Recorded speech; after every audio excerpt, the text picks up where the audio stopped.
Como colônia, o Brasil viveu os ciclos do pau-brasil, do açúcar e do ouro. No Império, começou o ciclo do café, também voltado à exportação e produzido por escravos. Um ano depois da abolição, chegou a República. O ciclo do café acabou em 1929, quando o mundo quebrou. O Brasil se recuperou e viveu décadas de crescimento, até as duas crises do petróleo, que geraram a crise da dívida externa e a alta inflação. Na democracia, os problemas continuaram. Vieram os planos Cruzado, Bresser, Verão e Collor. Mas a inflação continuava a crescer, passando de 2.800% ao ano. Era preciso um plano inovador.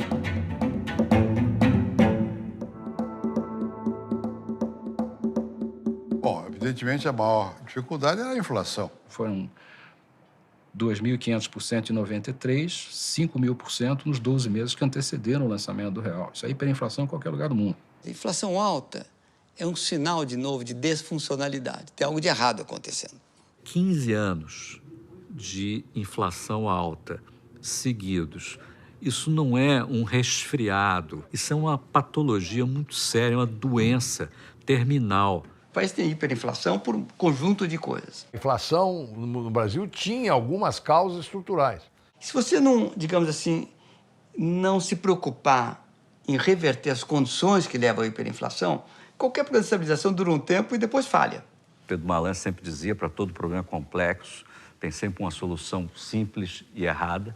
Pois então, nós experimentamos as soluções erradas sucessivamente. Procuravam resolver o problema através de alguma solução rápida. O Brasil, entre 86 e 91, adotou 5 planos de estabilização, todos eles fracassados. O Plano Cruzado, Plano Bresser, Plano Verão, o primeiro Plano Collor, o segundo Plano Collor. Até reconhecer que nós temos um problema e é o médico.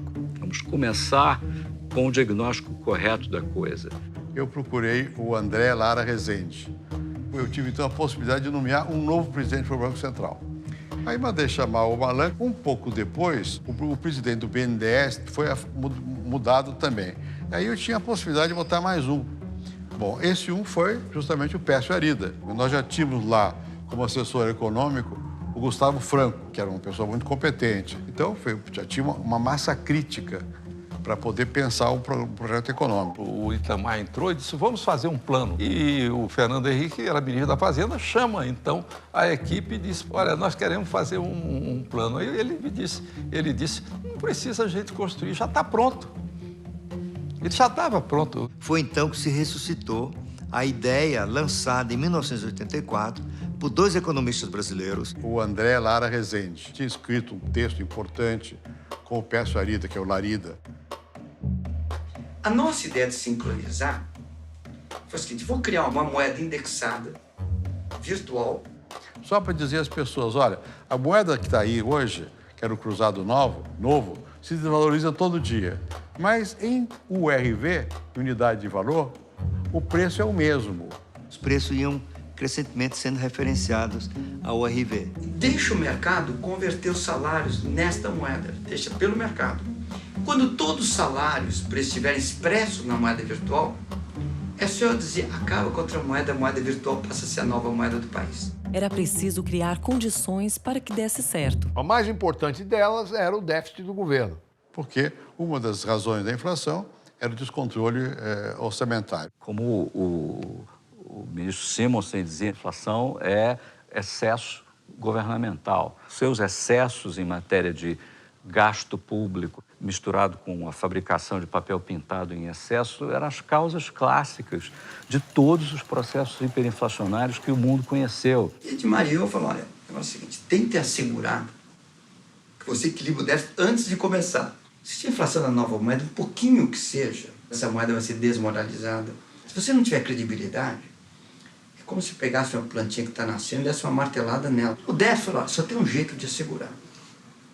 Que o déficit vai ser zero depois que trocar a moeda. Já está zero antes. Você fala assim, o máximo do poder que uma equipe econômica tem é o poder de não lançar a estabilização. Precisa negociar politicamente uma solução para que eu corte o déficit. O André Lara foi quem fez a redação fundamental para mandar ao Congresso. O Fernando Henrique foi capaz de conquistar, digamos assim, o apoio de segmentos importantes do Congresso. Havia outro desafio, que era o de normalizar relações do país com a comunidade financeira internacional. O Brasil, como você sabe, tinha feito uma moratória dos seus pagamentos da dívida em 87. O Malan terminou a moratória da dívida. Suspendemos a moratória.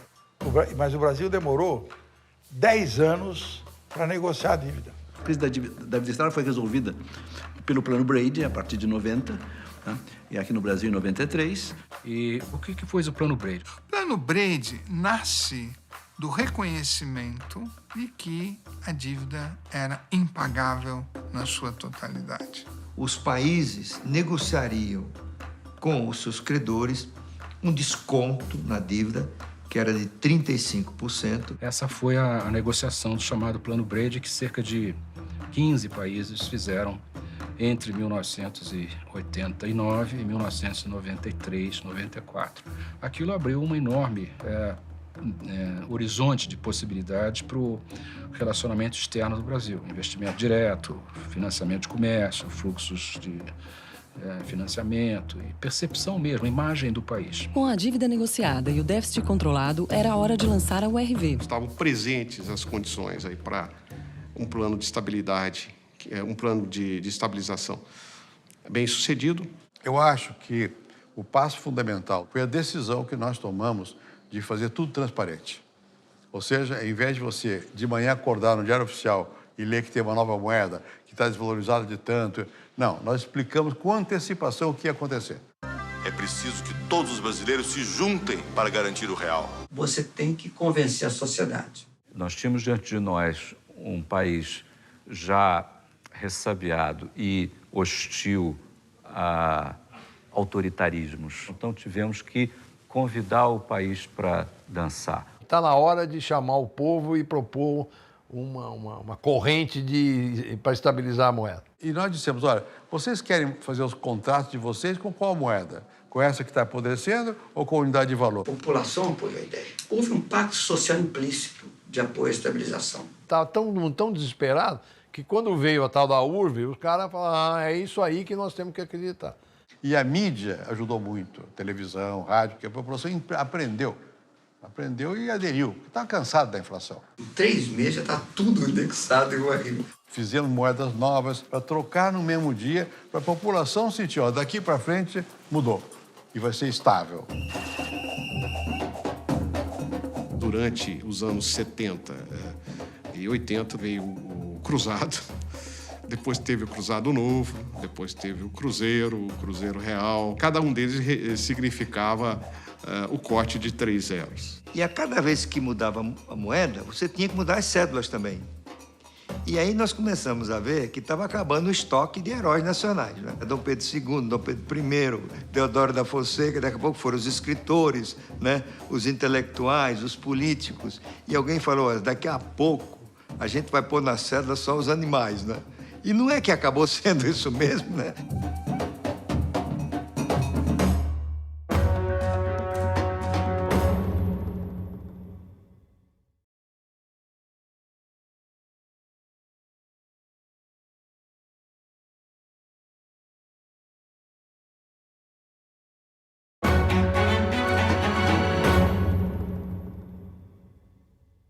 Finalmente, era hora de lançar o real.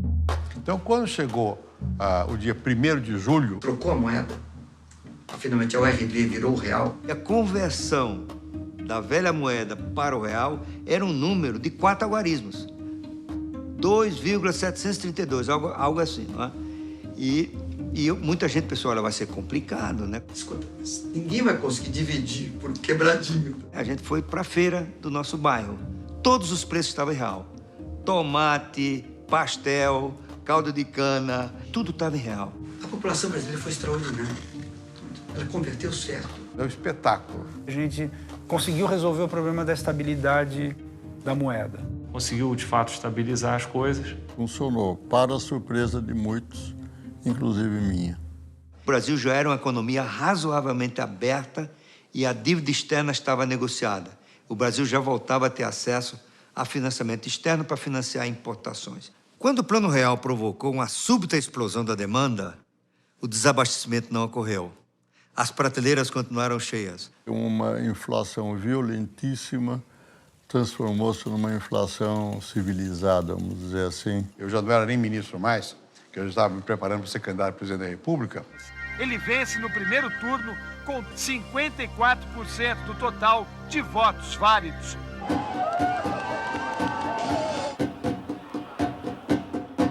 Quando você organizou a economia com a inflação, a primeira consequência foi que a linha de pobreza caiu 10, 12, 15 pontos por cento. São milhões de pessoas que ingressam na sociedade de consumo. Esse fenômeno de formação da classe média, ele começou quando derrubou a inflação. No Plano Real, você teve um aumento de 32%, 33% para 37% da população, com renda familiar total acima de R$ 2.004. Política de sustentação do aumento real do salário mínimo, que começou em 93. Foi feito um grande reajuste do salário mínimo de R$ 70 para R$ 100. Isso provocou uma redução de pobreza e desigualdade. E, na verdade, eu acho que o principal efeito da estabilização foi muito mais, como o próprio nome diz, a estabilização trouxe estabilidade, trouxe capacidade das pessoas se planejarem em relação ao futuro. A desigualdade diminuiu, mas muitos bancos quebraram. Com a inflação era difícil entender o que se tinha. O que é natural, a inflação mascara os problemas. Quando você vai para uma área estável, você obriga e de repente a realidade aparece. Mal comparando, se tiver alguém nadando pelado quando a maré baixa, você vê quem estava nadando pelado. O que se via era, no fundo, a realidade dos números. Entre os corpos nadando pelados, digamos assim, tinham bancos privados. Os bancos quebraram, claro. Os bancos viviam da inflação. Eles tinham uma quantidade muito grande das suas receitas oriundas do floating, da inflação, digamos. Basicamente, aquilo que a gente chama receitas inflacionárias. E essas receitas desapareceram da noite para o dia. Esses bancos tiveram dificuldades e entraram em insolvência. Então, você enfrentou, no alvorecer da nova moeda, a mais violenta, dramática e ampla crise bancária que o Brasil jamais teve em sua vida. 100 bancos quebraram. Dos 10 maiores bancos, 6 estavam quebrados. Bamerindos, Econômico, Nacional. Mas também tivemos problemas de bancos públicos, né? Porque o Banco do Brasil estava quebrado também. A Caixa também estava. O Banespa também estava quebrado. Tivemos que adotar medidas muito impopulares para preservar o sistema financeiro. Se não for feito nada nesse momento, o prejuízo não é mais de um banco que quebrou e poderíamos ter uma crise econômica grave. Isso poderia gerar desemprego e recessão. E aí teve a Operação Proer, que é muito mal entendida, mas que foi uma engenharia financeira brilhante. O Banco Central decretou intervenção nessas organizações. Os acionistas perderam tudo e tiveram o seu patrimônio indisponibilizado. Os banqueiros perderam seus bancos, mas o correntista não perdeu o seu dinheiro. O Banco do Brasil se transformou numa empresa, Caixa Econômica também, ao invés de ser aquela ligação direta para fazer favor ao político. Nós começamos a construir aí um sistema financeiro sólido, né, que se mostrou suficientemente resistente, resiliente às crises que tivemos depois. Mesmo com os problemas que apareceram, o real era um sucesso. E no ano de 1998, foi o ano, na verdade, o ano calendário com a menor taxa de inflação na nossa história. 1,6% ao ano. Mas, é claro, não foi um plano de estabilização que resolveu o problema no dia 1º de julho de 94. Ali começou uma fase. Foram anos depois da URV e do real para continuar criando condições para a moeda permanecer, como permanece até hoje, dentro de um certo grau de estabilidade. Eu diria que o problema, o fundamental desafio continua sendo essa modernização do setor público, a reforma do Estado, o equacionamento de problemas de finanças públicas, aí entendido como governo federal, Previdência, estados e municípios e estatais. Um vazamento importante que havia eram os bancos estaduais. A dívida dos estados aqui, ninguém nem sabia de quanto era. Todos os estados tinham seus bancos estaduais e os bancos estaduais emprestavam recursos aos seus acionistas controladores, vale dizer, aos estados, e não pagavam. Os bancos estaduais brasileiros eram, na verdade, controlados pelos governadores. Na prática, tinham uma licença para matar. Uma parte deles foi usada de forma distorsiva. O empréstimo que era feito para o governo estadual, também para os grupos próximos ao governo do Estado, grupos políticos, enfim. A diferença é que o banco privado pode quebrar. O banco estatal não pode quebrar. Rolavam as dívidas que não pagavam, aumentavam mais a dívida. E, num dado momento, o Banco Central acabava tendo que pegar tudo isso. Era um mecanismo espúrio de acesso dos governos estaduais a recursos federais. Não havia condição de ter uma política monetária sólida, porque você não tinha como controlar esses bancos estaduais, e uma política fiscal também não tinha como ser controlada. Tivemos que idealizar e colocar em marcha um programa de privatização dos bancos estaduais e, ao mesmo tempo, havia uma crise da dívida estadual. Nós começamos a organizar a dívida dos estados. Nós juntamos todas as dívidas no Banco Central, né? E dissemos, vocês não podem mais se endividar, para evitar que aquilo fosse uma espécie de buraco sem fundo, buraco negro de jogar o dinheiro do povo, por isso a lei de responsabilidade fiscal. Então o Fernando Henrique tem esse mérito de matar a cobra e mostrar o pau. Ele mostrou para a sociedade que se não houvesse equilíbrio fiscal dali para frente, a inflação voltaria. E a sociedade, naquele momento, falou assim, não, eu não quero inflação, então eu quero equilíbrio fiscal. A lei de responsabilidade fiscal também foi um tremendo de um avanço. E levou a que os estados brasileiros passassem a ter superávites, né? A partir de 1998. The ability to maintain more balanced budgets and controlling the money supply were the two really big things that took place in the 1990s. And that then allowed for a lot of subsequent economic growth. Aí tornou-se viável ter uma política fiscal, tornou-se viável ter uma política monetária que realmente funcionava. O Brasil passou a ter uma condição mínima até de pensar em alguma política. Com aquele tipo de inflação que a gente tinha, você falava assim, mas qual que é o plano estratégico do Brasil? Você não tem nem estabilidade monetária.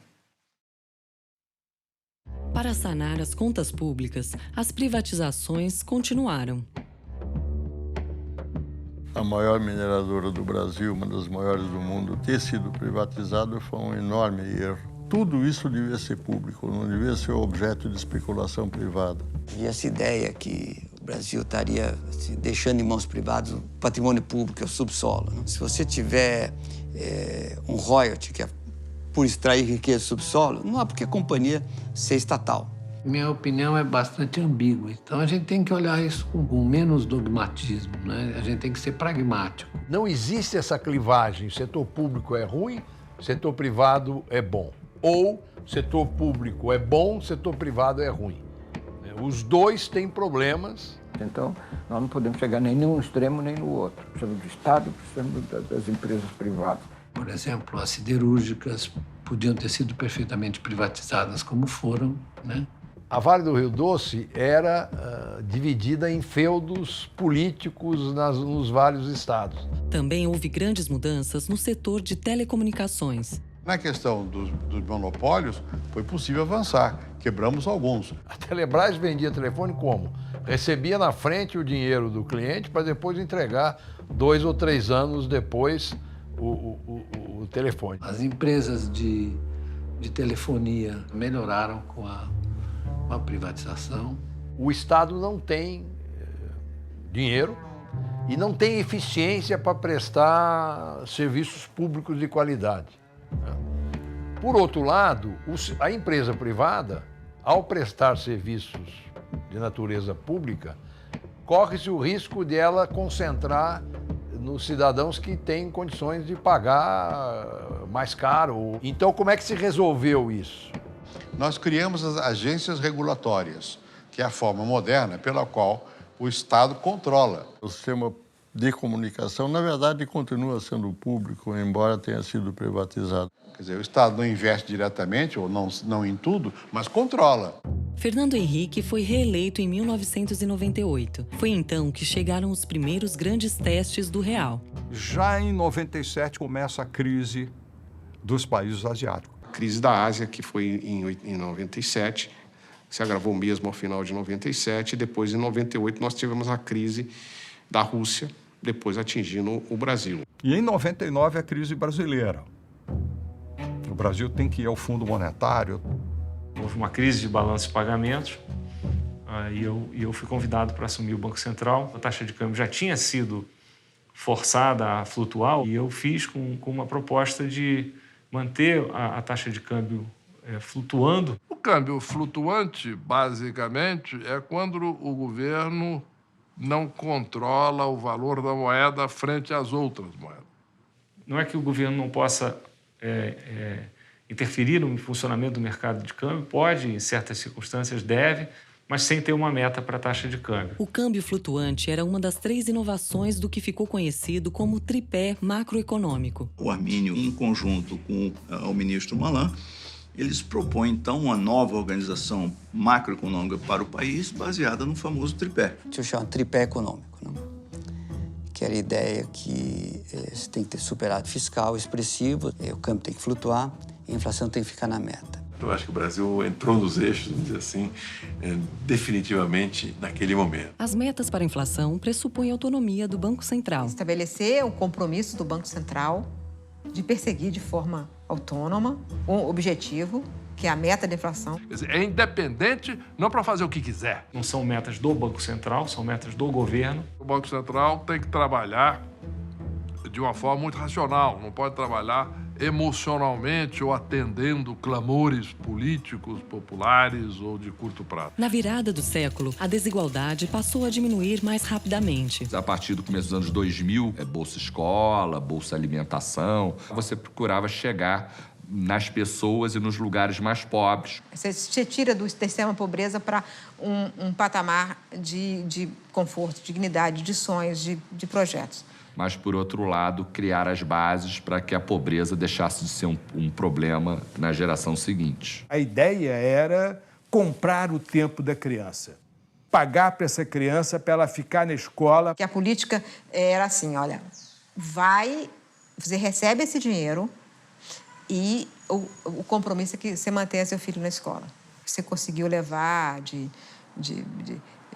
20%, 18% para próximo de 3, 2, o número de crianças, o percentual de crianças fora da escola. Esta criança que está na escola vai ter uma produtividade 100 vezes maior do que o pai dela. Aquelas pessoas passam a entrar no mercado de trabalho e isto faz com que a economia como um todo se fortaleça. E isso é muito bom para a economia. Evidentemente que trouxe mais empresas para o Brasil, mais investimento, mais capital de investimento direto. Nesse sentido, se o programa Bolsa Família der certo, ele é autofágico, ele vai diminuindo.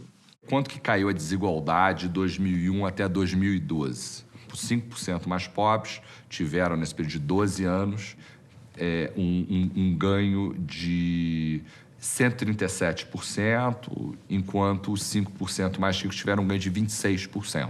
Com a aproximação das eleições de 2002, o Brasil teve que enfrentar uma nova crise. Tem um imenso terremoto quando a eleição do Lula, causado por medo do próprio Lula. Inclusive, seu partido totalmente contra o Plano Real, fizeram um escândalo, aquele negócio todo. O PT era contra a abertura, o PT era contra a privatização, o PT era contra quase tudo. E o Lula dizia nos comícios dele, eu não quero ser eleito para continuar essa política econômica que aí está. Então, ele lançava uma grande dúvida de descontinuidade. Muitos esperavam uma política monetária e fiscal completamente diferente daquela que, de fato, era uma política visando equilibrar as finanças e a economia do Brasil e voltar a crescer.